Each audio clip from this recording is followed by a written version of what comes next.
It's a great pleasure to me to introduce Dr. Janet Siefert. She's very dear to the hearts of us pioneer Brazilian astrobiologists because she has been supporting us and cheering us on for so long. Back in 2006, when we arranged the first workshop of Brazilian astrobiology, she, along with David Catlin, they agreed to come on very short notice and on a shoestring budget, thank you. And it was really very enriching to us to have her at that time. And then, of course, we had progressed a lot in these years. But then thank you again for coming and agreeing to come, Janet. Well, Janet Siefert is Associate Research Professor at Rice University since 1997, and she graduated in biology from the University of Houston. Her PhD advisor was George Fox, a co-discoverer of the 3 domains of life worldview, which you certainly know about. She was also the first woman to be the president of the International Society for the Study of the Origin of Life, that's something, and also the Origin of Life Gordon Conference. She's a product of NASA's astrobiology pioneers. She considers herself one of these products of the NASA's pioneers in astrobiology. And she has been responsible for some Nat Geo and Discovery Channel documentaries for her work at the Cuatro Ciénagas site in Mexico. So please have the floor, Janet. You can use this. Okay. I could probably yell fast and loud enough for you to hear me, but I'll use this. So how many of you know Google Translate? I absolutely have no ability in linguistics whatsoever, so I went on to Google Translate because I think it's a real privilege for you to let me speak English today.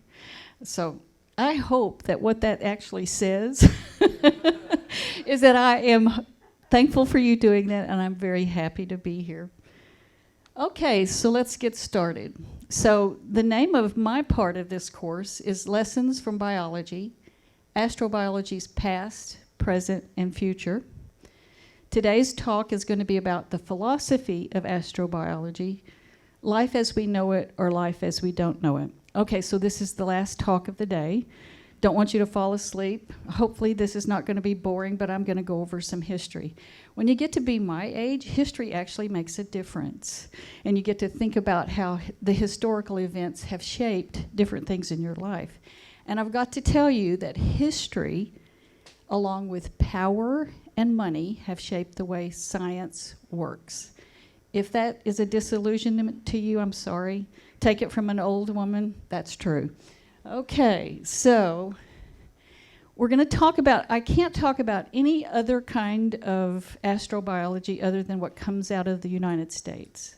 And that's why I mentioned to you that I am a product of astrobiology, because I came into the field, into science, at the time that astrobiology became part of the U.S.'s focus in science. So we're going to talk a little bit about that. Try not to be bored with this timeline. I love timelines. Okay, in 1958, something very important happened.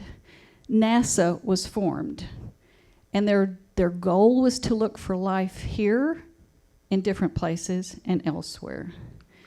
Now, most of you, I remember watching this in Arkansas, that's where I'm from, in front of a black and white TV. Yes, I'm that old. It was 1969. We were in a Cold War with Russia. There was a space race, and we made it to the moon. I mean, I thought that was incredible, and I remember, I'm pretty sure the flag didn't have any red on it back then. I think they might have fixed this movie. It was total black and white. So during that time, from about then to about the 1970s through the 1990s, some extraordinary things happened in science that had to do with space.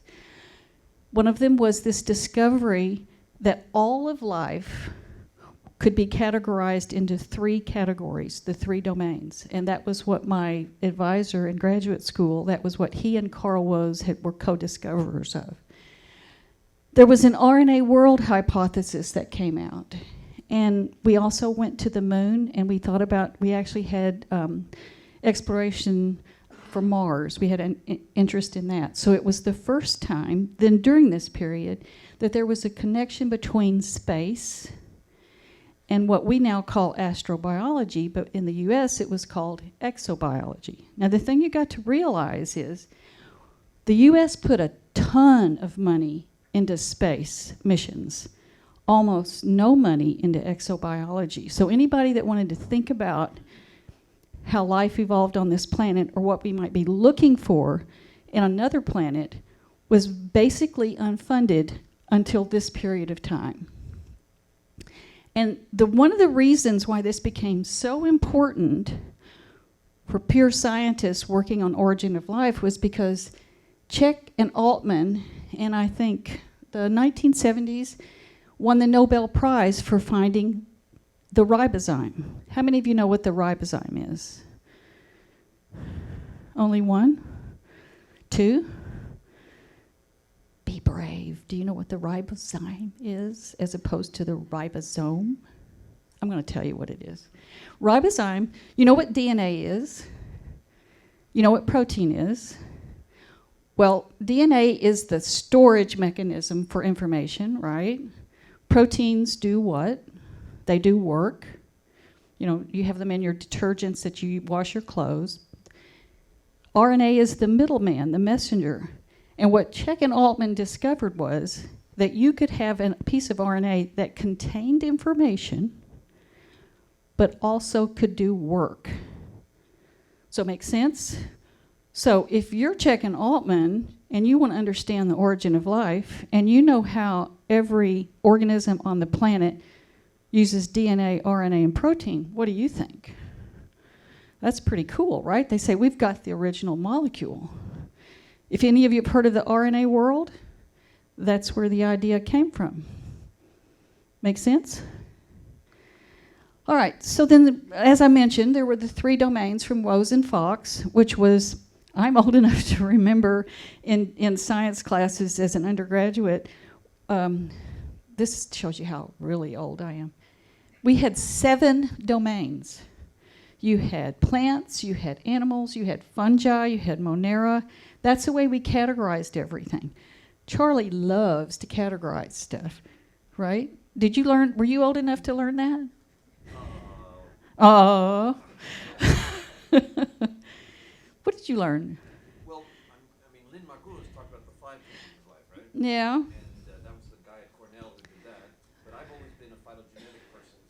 So you knew from time you were a baby that there were only 3 domains, super domains. I don't think there are 3. I think there are 2. Okay. But we won't go there. All right. All right. Then the other thing that happened during this period was technological advances on how to sequence DNA and RNA. When I was in graduate school, how many of you have ever done any sequencing or bioinformatics? Raise your hand. When I was in school, you could sequence 1 bacterial genome and get your PhD.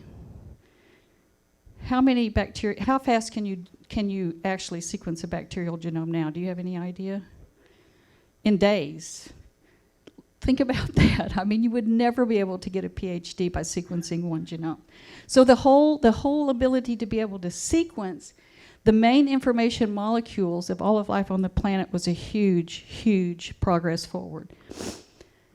Okay, so space missions. I looked on Wikipedia, which, by the way, just a commercial announcement, I hate Wikipedia. I've already been banned from them several times because I try to go in and edit. Don't believe them when they say anybody can edit. Space missions, though, they list all the space missions there, and we were sending a whole lot of things in a lot of places and a lot of everywhere for those 20 years. During that time, NASA decided that they needed to prove to the American public why it was important to be spending all these billions of dollars on these missions. So what they did was they did sort of a PR vehicle. NASA might not like it hearing me say that, but that is what it was. And the idea was, well, we want to encourage the public, the taxpayer, to be appreciative of what we're doing with these missions rather than, say, making a better wheat or doing something for humanity here. We're going to let them romanticize about we're going to understand how life originated here so that we can look for life elsewhere. So what they did was, in 1998, they started the NAI, and it was funding for collaborative science to support mission goals. They brought together teams across disciplines to understand life elsewhere. Now, when I say they brought together teams across disciplines, I'm talking for the first time, probably in most people's career, a biologist sat across the table from an atmosphere chemist who also sat with a geologist. I mean, that was really an unusual group of people to bring together. For one, we all had different languages. We had different vocabularies that we used. I am a product of that, and uniquely, so are you. I mean, you're a cross-disciplinary group. That's why you're here. That's why you have 3 different speakers today. That was one of the best things that the NAI came up with. Originally, there were 10 to 12 teams that included universities as well as NASA centers. Now, you got to appreciate, I told you, it's all about money and power.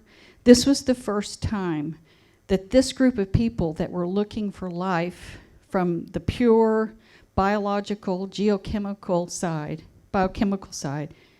got to actually have funding, and significant funding.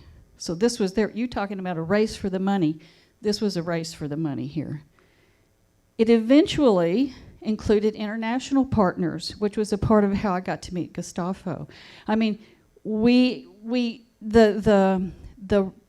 truth of how valuable it was to bring a cross-disciplinary team to understand what was going on this planet so that we could figure out what was going on other planets was very valuable. This ended in 2019. So astrobiology, it was commensurate with a drop in interest of space travel, because one of the things we found out was Mars looked like there was never anything on it, despite the Allen Hills meteorite. So the positive result of the NAI was it did produce collaborations. They're still ongoing. Like I said, you're an example of that. A small number of colleges in the US actually offer astrobiology degrees, and there's a greater appreciation for the holistic strategy for understanding the evolution of life. It made a huge difference to be able to speak with atmosphere chemists, limnologists, all kinds of science, to be able to understand this part of evolution of life. So after that, there was a renewed interest in Mars, in meteors, and moons.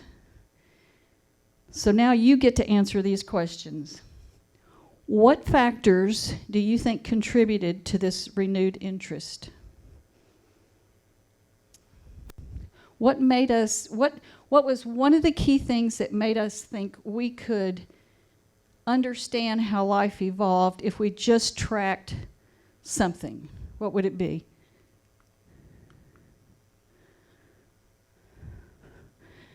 This is a picture of jets spewing water vapor and ice on Saturn's moon Enceladus, detected by the Cassini spacecraft in 2005. What's important about water? I see a few heads nodding. What do we think life anywhere, but life for sure here, has to have in order to do its biochemistry? Say it.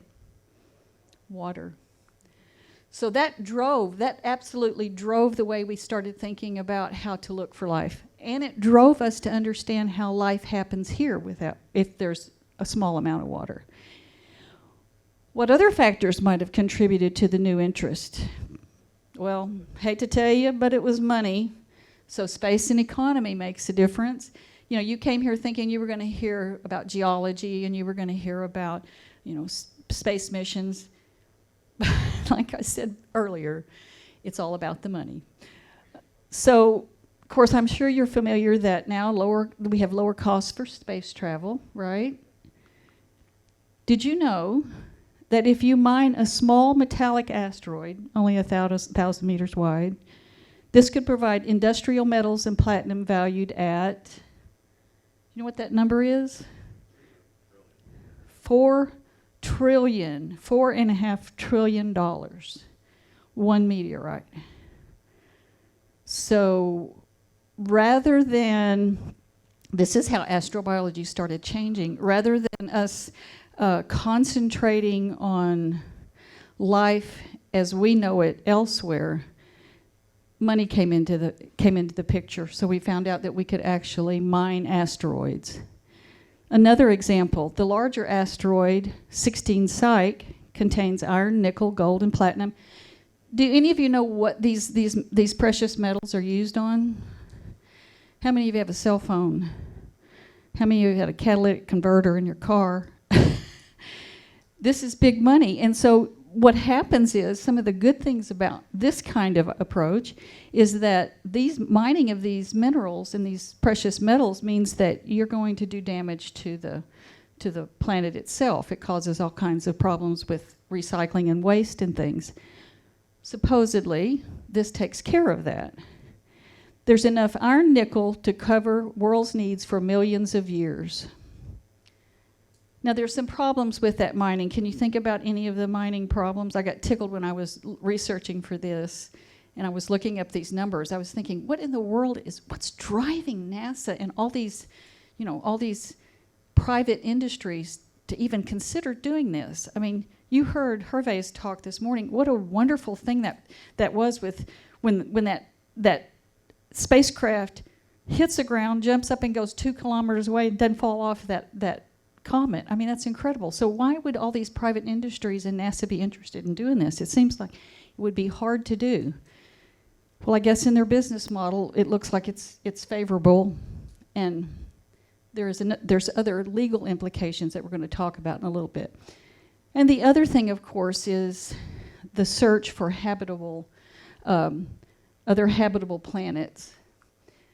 So we send rovers to Mars, and then astrobiology starts concentrating on habitable planets and extreme environments. So part of all of this is that rovers, there's private industry in space and international cooperation, and then the famous James Webb Telescope. This is some of the things that actually you see, and everybody who's not in science actually gets to see happening in the space race, I guess. So this is Opportunity's parting shot, and it's a beautiful panorama of Mars. Anybody know what SpaceX is? I'm sure you're familiar with that. Anybody know what this is?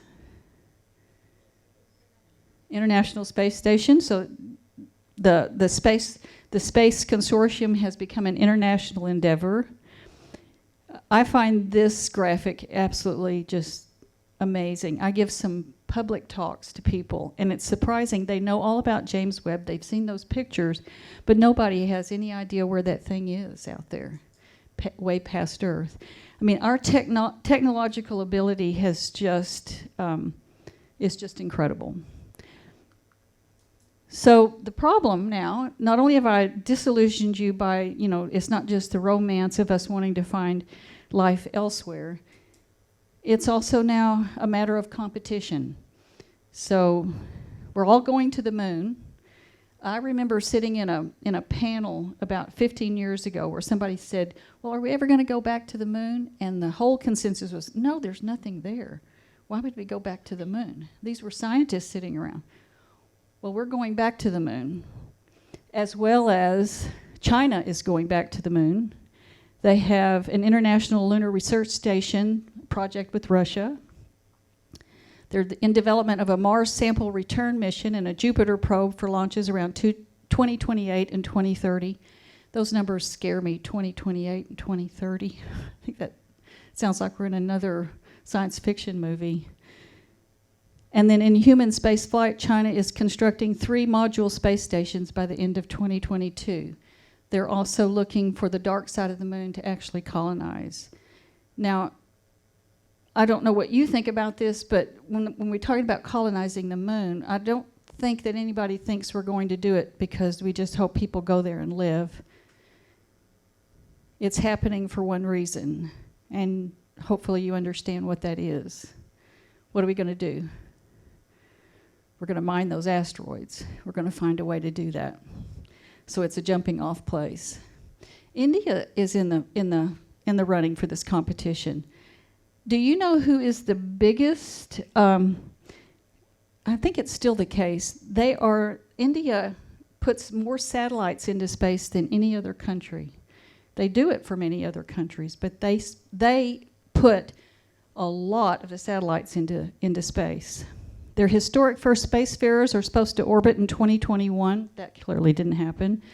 And they have a rover. They hope to have a rover on the moon in 2022. Still hasn't happened. All right, so what we're going to concentrate for the rest of this talk is how astrobiology has now refocused itself to look for habitable planets and then extreme environments. And the reason for those two focuses is because those telescopes that we're putting up in space have the best chance of looking for extrasolar planets. And extreme environments are something that we can learn about from our planet and then extrapolate for life elsewhere. So they've put more telescopes in space, which is the detection of habitable worlds. We apply our understanding of life in Earth's extreme environments. And all of this is applicable to NASA's mission and science. How many of you in here work on extreme environments? I think I heard maybe about a third of you do. One back there? That was last week. So they've changed jobs since then. Oh, okay, different group. Ah, okay. Okay, good. Well, that group is in line for what I think certainly where astrobiology is going in the U.S. If you're an extremophile person, you're looking at, not that you personally are extremophile, but that if you're looking at extremophiles, you're in the right place for where astrobiology is going in the U.S. And it turns out all that 40 years that we've been doing NII and all the other things, the resilience of life on our planet has been very informative for that group. That's a terrible picture. I thought it was going to be better. I'm sure none of you, have any of you done any of that geocaching stuff anywhere? My son showed me the other day this guy that's on, I don't know, TikTok or one of them, and you just show him a picture from Google Maps, and he's able to tell you exactly where it is. He's like famous, I don't know. I know he made me watch it for 20 minutes, but I don't think they would have been able to get this. This is the Great Salt Lake in Utah, in the United States. All around the rim, it's actually drying up quite a bit right now, but all around the rim is a red film, and that is a high salt environment. That's an extremophile environment. Jill Banfield back 25 years ago looked at acid mine drainage, and any kind of mine drainages has all kinds of the composition of the minerals and the metals in there are very toxic, and we have lots of iron oxidizers. That would be an extreme environment. Anybody know what this is? Bolivia. It's the Atacama Desert. Yeah. So I knew you would get this. We used to think there was nothing living here because there's so little water. But now we know that there actually is. Life on this planet is incredible. Charlie already talked about the black smokers, the role of plate tectonics in oceans and ecosystems. Those are extreme environments. One of the main things about this is they're not close to any kind of sunlight, which is what we're used to being a power source. There are stromatolites in Shark Bay. Anybody know what the prevailing theory? I guess you can answer this, Charlie. What's the prevailing theory why there's stromatolites here? I think because the bay is a little bit like an evaporative pool, and there's, I guess, a higher saline content, and then killed with predators. Right, that's been the story. So supposedly the higher, more complex organisms can't eat fast enough what the microbes can do on the stromatolites. You familiar with this from Evelyn's talk. This is that Pilbara. This is the 3.4 billion year old stromatolites. And I was actually lucky enough to go see these. And it's phenomenal when you look at them and you think about that's how old life is. Okay, but for the astrobiologist, this meant, contrary to what Charlie said, that we do need a good definition of life. Now, I could be a little bit, I mean, there are things in this world that, I don't know, maybe I shouldn't say this. You know, in the US, we have a thing about pornography. And so nobody can really define what pornography is. And so the story is, you know it when you see it. So life almost is a little bit, defining life is almost a little bit like that. This is the difference in the way a cosmologist experiments and a biologist experiments. I'm good friends with Charlie. We aggravate each other all the time. So that was a little... No, it wasn't. Yes, it was. Okay, so the problem is, mostly all that we have to work with is extant life. I mean, we have a little bit of things we can look at, you know, from old mammoth. We can look at some old bones and stuff. But for the most part, if we want to think about the origins of life, we have only extant life to work for. So that 3-domain organization of all of life, it's only looking at what we have now. And 4.2 billion years or 3.9 billion years is a very, very long time. So we're actually trying something very difficult to figure out what the origin of life is. So we know everything on this planet has that RNA, DNA, protein system of information. And something that really hasn't been talked about is it also has some kind of container. I mean, we've talked about membranes. Charlie talked about in his talk at the white smokers, there being some kind of membrane and there being portals that went in and out. That's not a trivial thing to make a container. But we know that all of life here, including viruses, have some kind of container. You have to have that for 2 reasons. One, you need to be able to have a gradient, or you have to be able to transport things across so that you have a gradient. And you have to concentrate enough of what you need to actually grow or replicate. So you don't have to know, you don't have to read this, because I'm sure you can't. But what happened, I found this article, I thought it was interesting. This Trivanov in 2011 decided he would comb the literature for every definition of life to see if he could come up with one. So basically the table was, he found 123 different published definitions for life, and they included things like living, alive, biological, a system, organic matter, processes, information. And basically what he came up with is all of those, the most parsimonious answer to all of those definitions was life is self-reproduction with variations. It's not a bad definition, but it's almost unworkable if you're trying to run experiments. I mean, again, it's a little bit like, I think what people say is we know what, even though there's that boundary with viruses that's a little bit fuzzy, we know life when we see it. We don't think rocks are alive, but we know a tree is. All right, so let's just, there was a little bit of prejudice in Charlie's where life got started.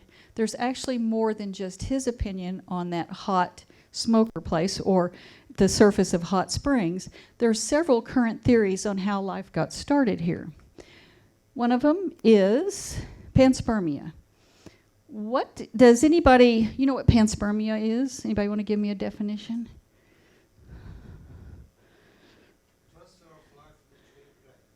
Transfer of life between planets. Why is that even a reasonable thing to consider?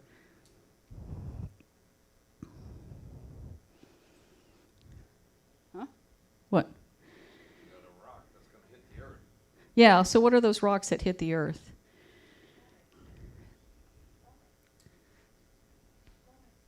Yes, comets. So you can go down to Antarctica and you can be part of the team that looks for meteorites that are down there. So there's evidence that you could actually have something brought from outer space and it land on the moon, and land on the Earth and take root. Probably 15 years ago, I was sitting in a NASA meeting, and they were talking about there's all these rules and thresholds of how many bacteria you can have on like the space shuttles or the International Space Station.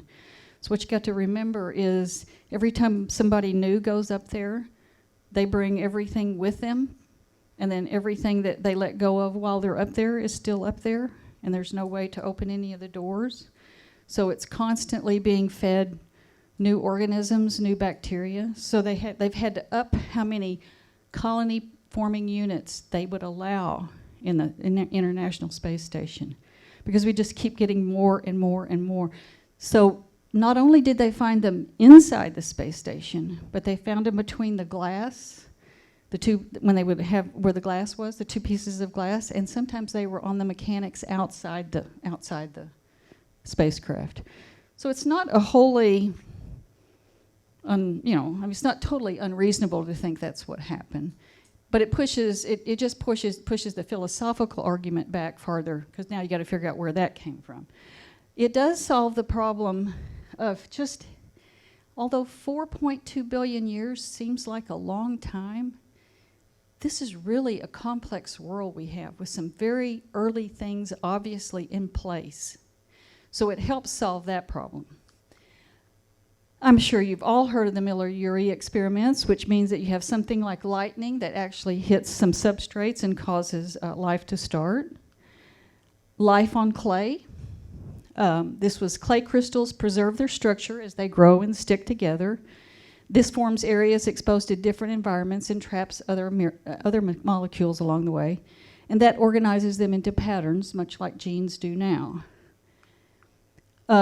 Charlie talked about emerging life at deep sea vents. The beauty of this is that you have these gradients that allow for heat gradients and also chemical gradients to happen, which can kind of serve, if you really want to think about it, as containers. If you get just the right things at the right amount in a particular little crevice, then maybe you have a chance to start life there. That makes sense what I said? There is even one idea about that life starts in ice. This was by Stanley Miller and Jeff Beta. And the idea is that even though you're going to slow down chemical reactions in ice, the chance that you might have an evaporative event would still bring them together close enough that you could have something happen. This is not a popular one, of course, but they did say that if you want to think about how life originated on this planet, you have to think outside the box, which this is pretty far outside the box. There was a metabolism first idea, and it was by Gunther Wachter-Schauser. Has anybody heard of this one? Raise your hand if you've heard of this one. Yeah. So I actually heard him speak. I never understood a word he said when he spoke. I didn't understand what he was talking about. I couldn't figure out where he was going with it.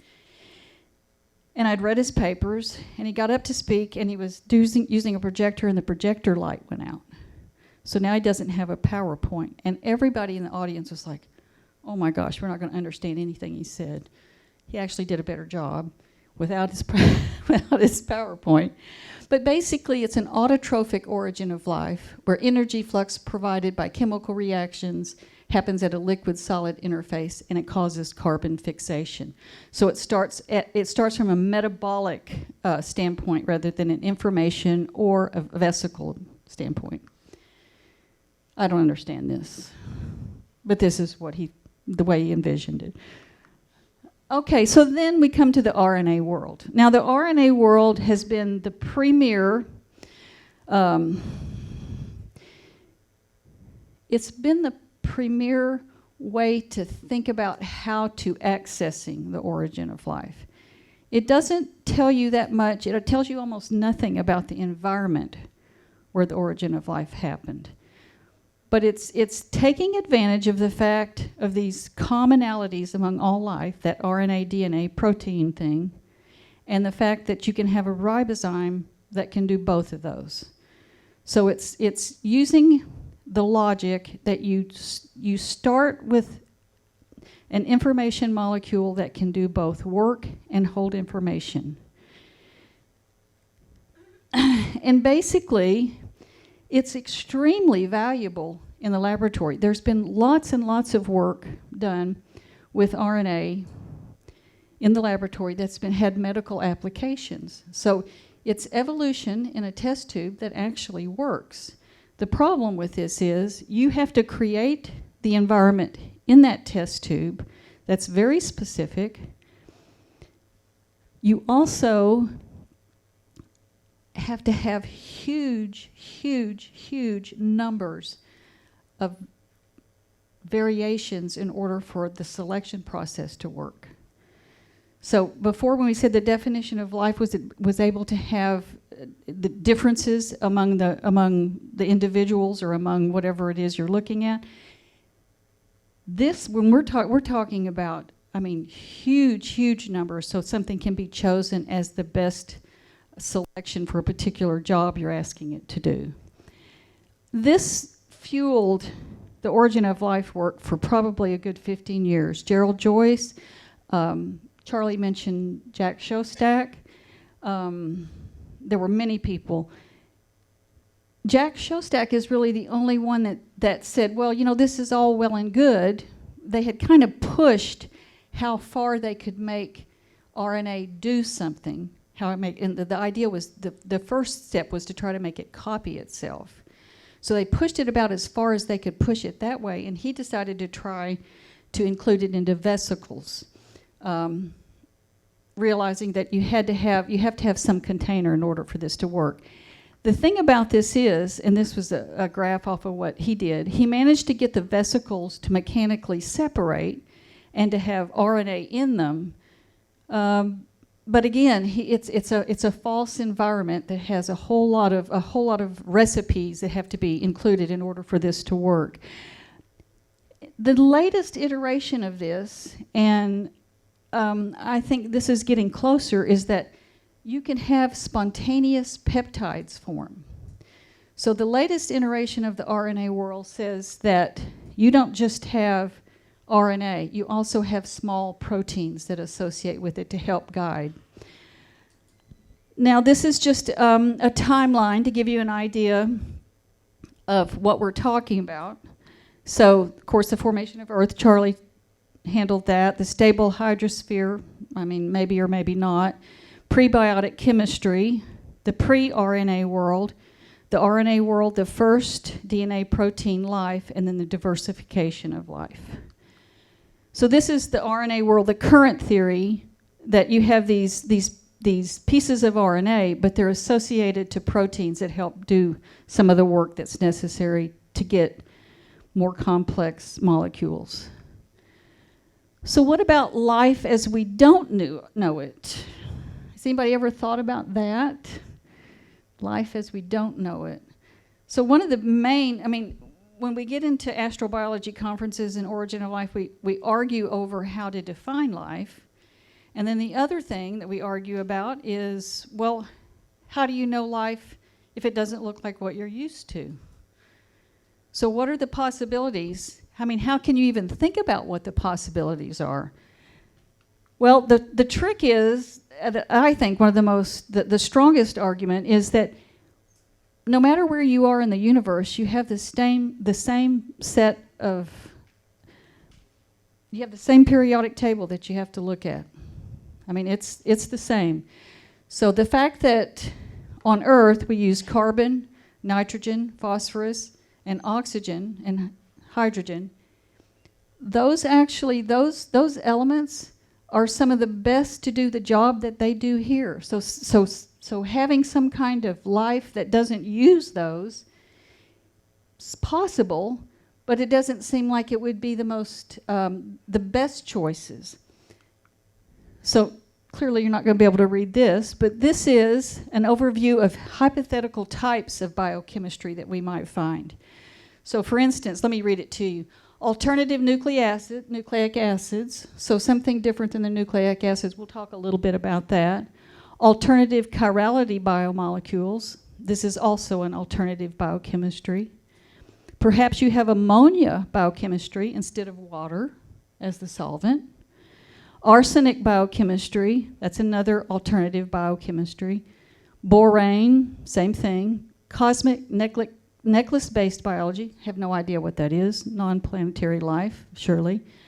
Dusty plasma-based biology, don't know what that is either. Extremophiles, which of course we know, alternative environments. Hydrogen fluoride biochemistry, another kind of non-water solvent. Hydrogen sulfide biochemistry, another kind of solvent. We've talked about that.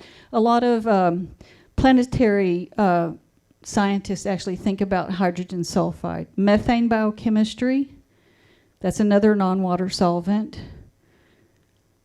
The shadow biosphere and silicon dioxide, we actually had some talks about that, another non-water solvent. The problem is that none of those are nearly as good as water. So we've spent in the US a whole lot of time and money searching for water, thinking that's going to be the best solute for life anywhere in the world, anywhere in the universe. So Steve Benner, have any of you met Steve Benner? He's an organic chemist out of Florida. You know, different people see the world differently. There's some people that are math people, and they see the world as math, you know, they see it as math. Some people are artists, and they see it in colors. This guy sees it in redox reactions. I mean, he's just like the whole world. I mean, I don't know what it's like to be in his brain, because that's what he sees. He sees it as redox reactions. And so he theorizes that the molecules fundamental to life are formaldehyde, water, hydrogen, cyanide, and ammonia. And that this existed in this interstellar dust when the Earth formed 4.5 billion years ago. As the planet cooled and solidified, these molecules reacted with minerals that contained borate, ribose, a sugar that is the key ingredient of ribonucleic acid, and then DNA, the primary genetic material of all living things on Earth today, evolved from this early RNA over millions of years. And what he says is that there might have been weird life. So life sort of like what we know it, but in his ideas, in his scheme, there were actually 6 nucleotides that were formed. And over time, only 4 remained because the other 2 weren't as good at doing the job. So the reason why I bring this up is just for you to understand that there are other people, other scientists who are trying to think very seriously about what about looking for life that we don't know. We don't know what it looks like. If we should find some sort of fossilized remains on Mars, and it has RNA or DNA in it, what do you think about that? Same origin. Which one was the origin? Difficult.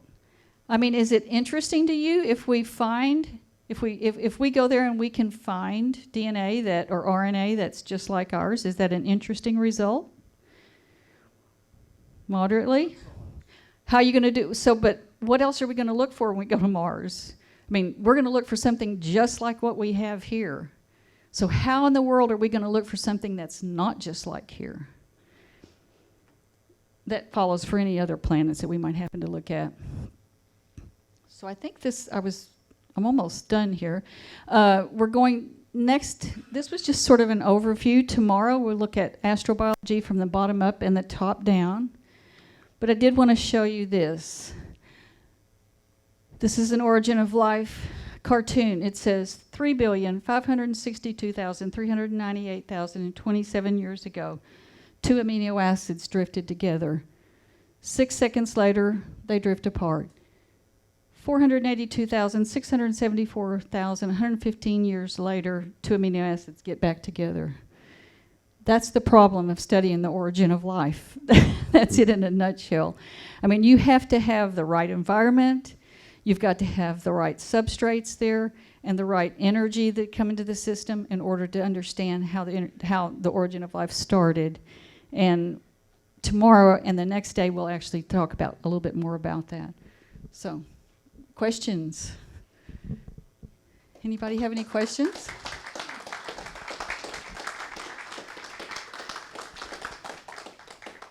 Okay, there is some time for questions.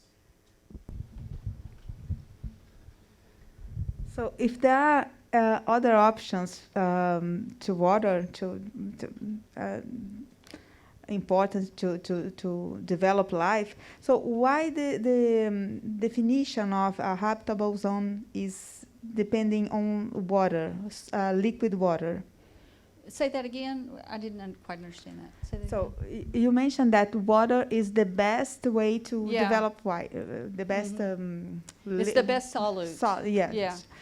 But so why is the definition of habitable zone for a planet orbiting a star depends on the conditions to find liquid water? Because that, I mean, in my mind, I mean, Charlie might be able to answer that better, but in my mind, it is because that is the presupposition that we made because we looked at what life needed here.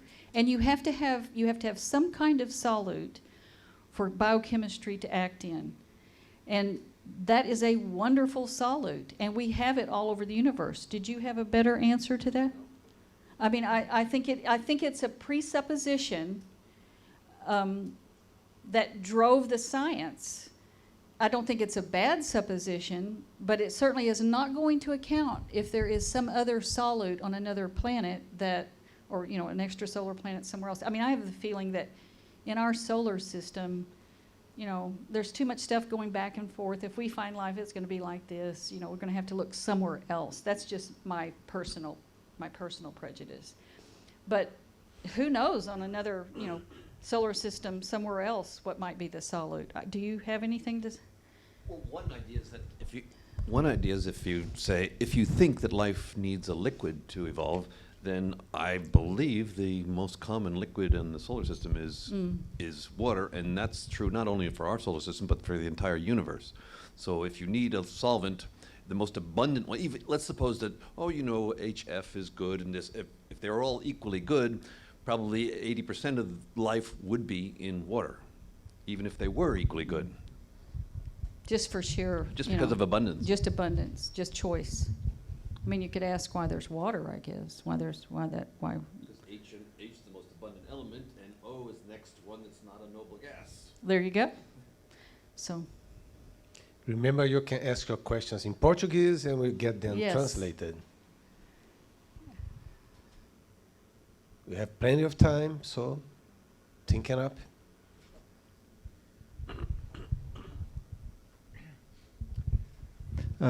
A quick question.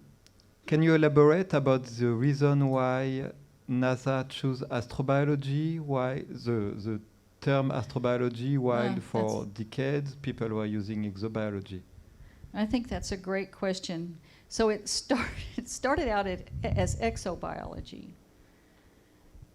I think that meant that we were looking for life off of this planet. So it was a little bit of, I mean, again, it all comes down to money. There was this little pot of money that anybody that wanted to study origin of life could apply to.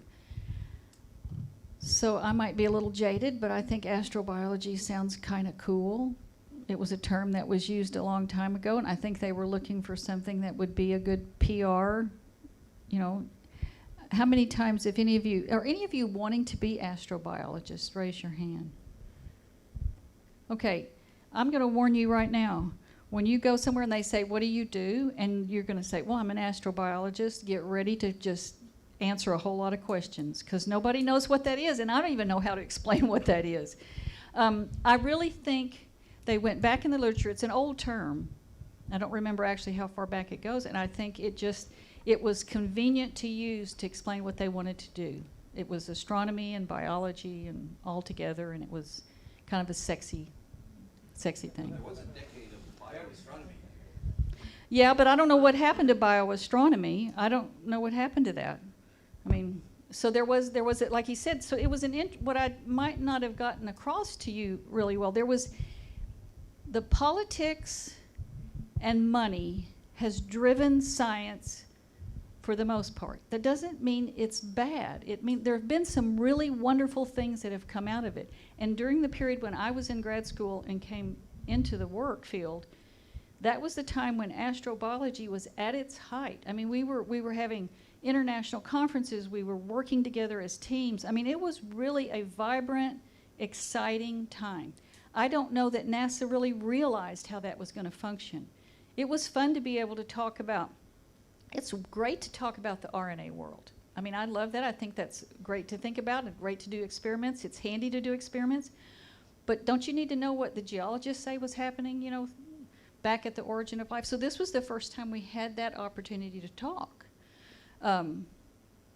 So I think I think astrobiology is a good thing. You just have to be aware that it changes with the tides of technology. I mean, back when I first started, you would have never had a private industry sending people or rockets into space. That would have not happened. I mean, some of you will be on those trips to the moon. I mean, it's just an incredible technical advance. And you need to be aware that the science itself, what we look for, changes. I think I was looking, when I was preparing for this talk, I was looking for some RNA world papers. You know, I don't know that that's being funded that much. Because we're looking at, NASA wants to look at extremophiles. We want to know how things survive. We want to know how they survive inside and outside the spacecraft we're sending. If we're going to send something to Mars when we go that we don't want to bring there. I mean, that's what we're looking at now.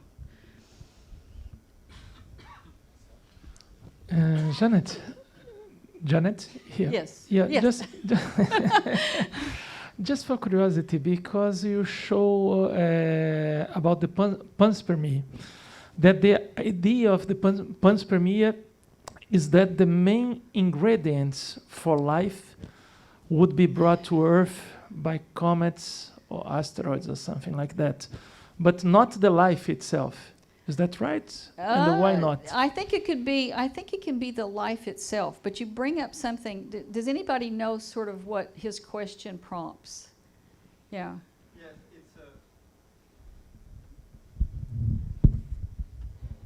Yes, yes, there are two things. Panspermia is really life itself that is brought from space.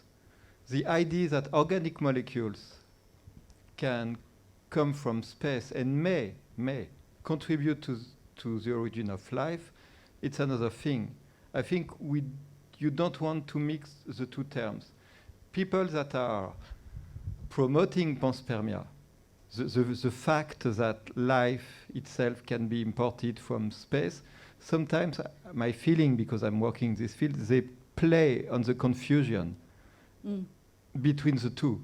Organic molecule, organisms, and for the public, and sometimes the way organic chemistry is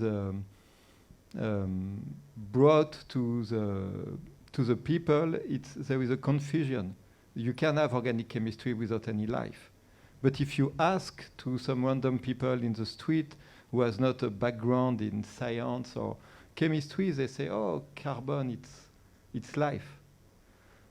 And a while ago, I've followed the thread of panspermia, and yes, it starts with the importation of organic molecules, and now you see they start to talk about organisms, and then you have beyond you have creationisms, and you have some kind of influence groups who are extremely well organized, but they are not doing science. They want to spread their ideas. So my feeling is that you have to keep the term of panspermia, which is a scientific theory, but which has no observational base so far, to the importation of life, and then importation of organic molecules. You call it, yes, importation of organic molecules.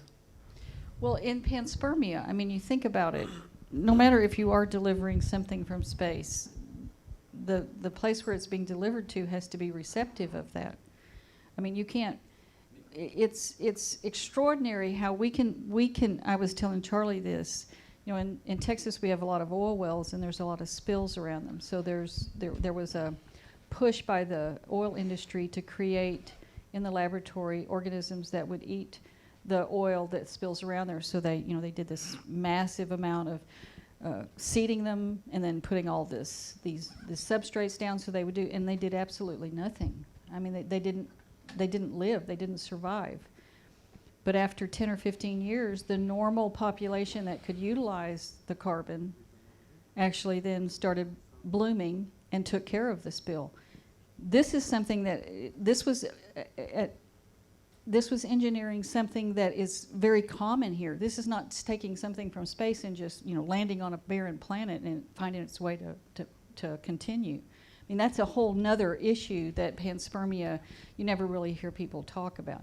The main reason I think people think panspermia in the science community, not talking about creationists and stuff, but in the science community, it solves the problem of how in the world do you have there's evidences that you have photosynthetic organisms at, very early in life's history, in Earth's history. So how in the world do you have something that complex that early? Not saying that that's a good reason to believe in panspermia, but it solves one of the problems of that if you have something coming. But you still have to have, if it comes from outer space, I mean, how many things have landed on the moon? We have Dinococcus, which is on all kinds of spacecraft, and it can be radiated and actually stitches its DNA back together and lives. I mean, there's bound to be things that have been inoculated on the moon, either from spacecraft or anything else, and nothing's growing there. I mean, that's a really hard thing to do, to have something come from outer space and land on a barren planet, despite science fiction. I have a question about those CHOMPs elements that you mentioned, the carbon and oxygen and sulfur and phosphorus and etc. I suppose that those do the job best because of some kind of stability, and that's part of my question. But the other part is we can't find stability for another set of elements with similar characteristics, like they would be on the same the same family on the periodic table. Right. Now that's an excellent question. So it seems like carbon is just so good at making bonds. It's on that line of ones that actually are similar to it. It's just the best.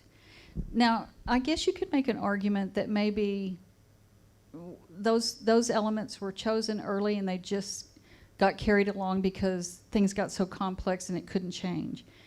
But I think from any conversations I've had with anybody, I mean, I think phosphorus is just a great atom to actually have energy, energy bonds.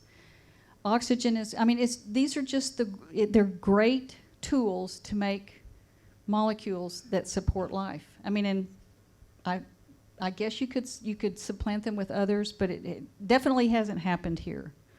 In 3.8 billion, 4.0 billion years, we still have those elements. That's a great question, though. Thank you. So if panspermia is correct, let's say. No, don't think I think it's correct. No, I'm just trying to give. I'm just trying to give you both sides of the argument. But if it is, yeah. So why life? Why it was easier to develop some life or organic basics for life in the outer space than in the Earth? That's a good question. I think, Hervé, you want to answer that? Did you seem like you were sort of wiggling in your chair a little, that you wanted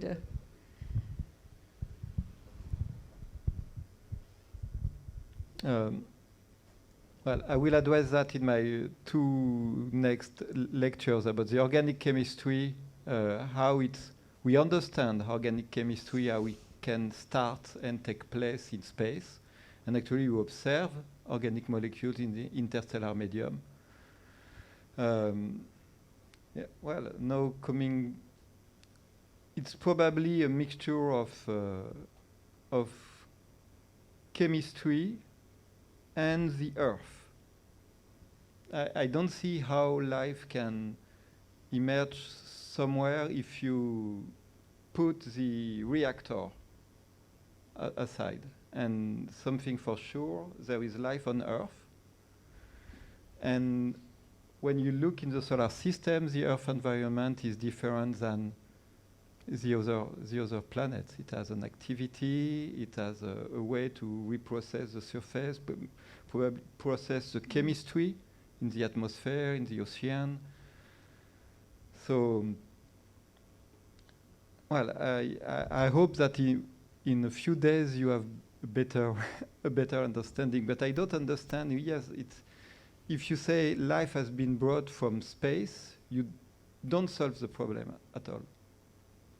It's a great it's an idea. I don't say it's not possible, but so far we have studied tons of meteorites. We can study micrometeorites, and so far there is no solid evidence of fossils or bacteria in those in meteorites. There has been this famous ALH 4801 meteorites, and people were claiming these are fossils of bacteria from Mars. This is the first evidence of life on Mars.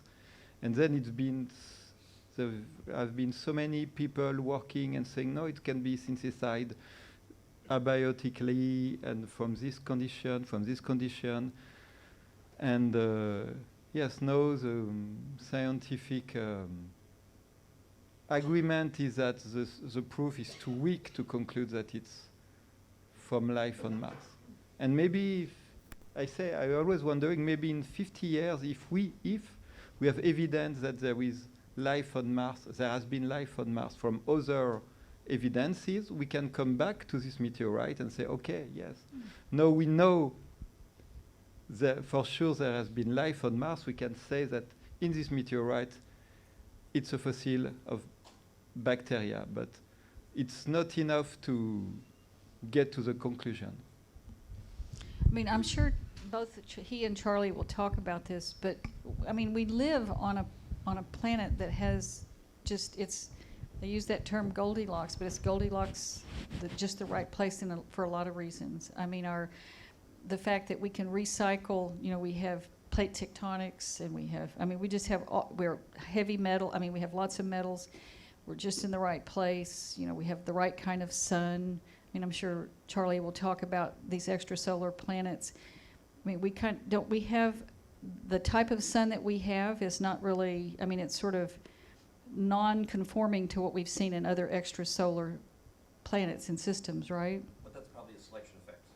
So even though it's a selection effect, which I can appreciate because that makes a big difference, you also need to take into account just thinking about it, right? I mean, it serves to realize just how important understanding this planet from all disciplines is if we're going to look for life elsewhere. Not saying that it can't form in a different way somewhere else. I mean, there's always that. I mean, there's always the chance we just won't recognize, or our imagination's not enough to counter our biases. Anybody else? I have a question. Yes. Geopolitical one. Geopolitical. In the 90s, some interest came back towards the exploration of Mars because of the realization that Mars might have been conducive to life. Mm-hmm. That was after Viking. There was this big disappointment, sorry, after the Viking mission. Right. Today, it seems that the drive for space exploration might be more commerce-based, more money-based, so there will be less romanticization. We don't need that kind of drive that the public need to realize to pay dollars, Yeah. because there are new motivations for that. Yeah. Is that correct? Do you see it that way? Unfortunately, I mean, I do think that's correct.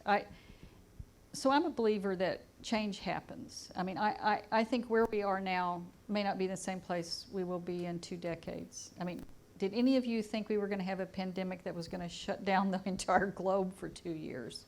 I mean, nobody thought that, right? So things can change and things can happen. But I would say right now, a bunch of factors have come to play in the way we are a global society. The first thing is just the ability to share information globally instantaneously. So that's made all of us competitive in a way that we never were before.